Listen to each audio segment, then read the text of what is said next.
Hello and welcome back everyone. तो ये इस क्रैश कोर्स की वीडियो नंबर 007 है। तो आपके लिए लेके आए हैं यूपी पीजीटी 2022 के लिए साइकोलॉजी आपका जो सब्जेक्ट है उसके लिए आपकी टेस्ट सीरीज़। ठीक है, तो हमने अपना मॉड्यूल M1 स्टार्ट किया है एंड अप्रॉक्सीमेटली 90% उसमें टॉपिक्स कवर हो गए हैं।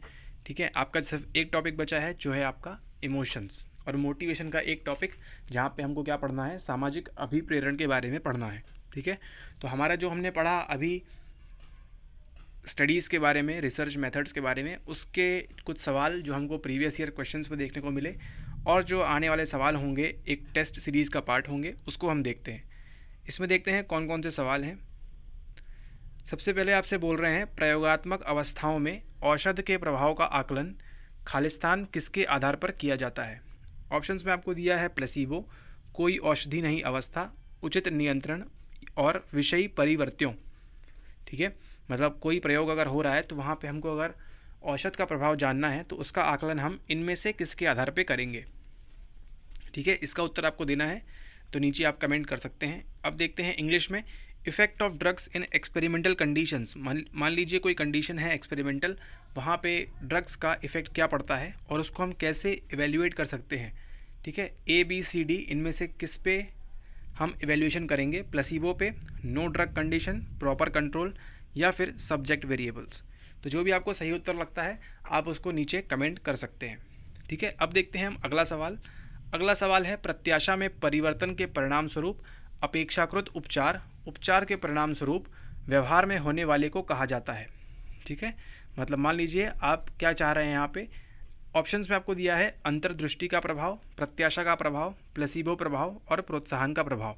तो मान के चलिए आपको अपने परीक्षा में केवल हिंदी से काम नहीं चलेगा, आपको अंग्रेज़ी में भी थोड़ी बहुत चीज़ें समझनी होंगी। यहाँ आपसे बोल रहा है अ चेंज इन बिहेवियर, मतलब किसी भी व्यवहार में क्या हो रहा है, चेंज हो रहा है, occurring as a result of expectation. ठीक है, किसी उम्मीद के साथ, किसी आशा के साथ। ठीक है, आप चाह रहे हैं कोई रिजल्ट हमको मिले हमारे व्यवहार में, आप क्या कर रहे हैं, केवल एक्सपेक्टेशन कर रहे हैं। ठीक है, rather than as a result of change. असलियत में चेंज हो ही नहीं रहा है, आप केवल क्या कर रहे हैं, एक्सपेक्ट कर रहे हैं, है ना। इसको क्या कहा जाता है, इसको इफेक्ट ऑफ इंसाइट कहा जाता है, B एक्सपेक्टेंसी इफेक्ट कहा जाता है, C प्लेसिबो इफेक्ट कहा जाता है और D इफेक्ट ऑफ इनकरेजमेंट कहा जाता है। ठीक है, तो इसका आंसर काफ़ी इजी है। अगर आप हमारे क्रैश कोर्स का पार्ट है तो आपको ये आसान सवाल लगेगा। ठीक है, ओके, अब चलते हैं अगला सवाल। अगला सवाल ये कहता है यदि प्रयोगकर्ता, ठीक है, जो एक्सपेरिमेंट कर रहा है वो, एवं प्रयोज्य जिसके ऊपर एक्सपेरिमेंट किया जा रहा है, जिसको हम क्या कहते हैं और अपनी भाषा में सब्जेक्ट पार्टिसिपेंट, दोनों ही प्रायोगिक एवं नियंत्रित समूह हो, है ना, यानी कि EG एंड CG जो हमने पढ़ा था, experimental group and control group, समूहों के बारे में अवगत नहीं है, तो इसे क्या कहा जाता है, परिकल्पना जांच, एकल अंध अध्ययन, सिंगल ब्लाइंड स्टडी, यादृच्छिक अध्ययन और या फिर दोहरा अंध अध्ययन। ठीक है, okay, if the experimenter and subjects both are unaware of the experimental and control groups, मतलब जो सब्जेक्ट है वहाँ पे उनको और जो एक्सपेरिमेंट कर रहा है उनको भी ये नहीं मालूम है कि एक्सपेरिमेंटल ग्रुप कौन सा है और कंट्रोल ग्रुप कौन सा है। ठीक है, इसको हमने कवर किया था काफ़ी अच्छे से। उसको क्या कहा जाता है, ऐसी स्टडी को क्या कहा जाता है, hypothesis testing, single blind study, random study या फिर option D double blind study. ठीक है, ये भी काफ़ी आसान सा सवाल है, इसको आप आंसर कर सकते हैं। ओके, अब देखते हैं हम आखिरी सवाल। जो छात्र अध्ययन में जितना अधिक परिश्रम करता है, ठीक है, मान लीजिए आप एक छात्र हैं और आप क्या कर रहे हैं, पढ़ाई में वीडियोस देख रहे हैं हमारे और क्या कर रहे हैं, अधिक परिश्रम कर रहे हैं। ठीक है, परीक्षा में उसके प्राप्तांक उतने ही अधिक होते हैं, मतलब जितना आप परिश्रम करेंगे उतने ही आपके क्या होंगे, नंबर्स काफ़ी अच्छे होंगे। यह क्या दर्शाता है, सहसंबंधात्मक विधि, प्रकृतिगत प्रेक्षण विधि, संचारित प्रेक्षण विधि या फिर सहभागी प्रेक्षण विधि।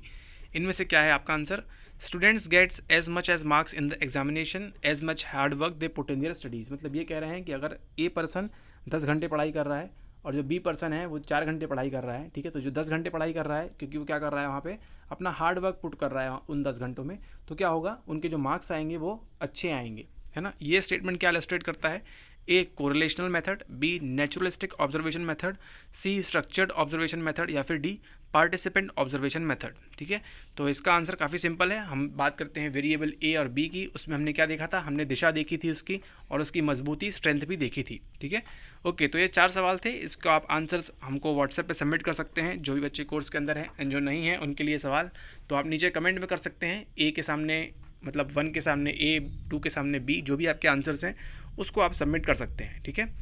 एंड जल्दी हम आपको मिलेंगे इनके आंसर्स के साथ। अगर मान लीजिए आपके 4 में से 4 सही होते हैं तो काफ़ी अच्छी बात है, 4 में से 3 तो और भी अच्छी बात है, 2, 1 है ना, या फिर कोई भी सही नहीं होता है तो उसको हम देखेंगे हमारे नेक्स्ट वीडियो के अंदर, ठीक है। तो आपके लिए ये थे सुपर संडे के 4 सवाल, ठीक है। इनको आप सॉल्व करिए एंड देन अपनी तैयारी पे और ध्यान लगाइए और मजबूती से, है ना। जितना आप हार्डवर्क करेंगे उतनी आपकी मार्क्स अच्छे आएंगे।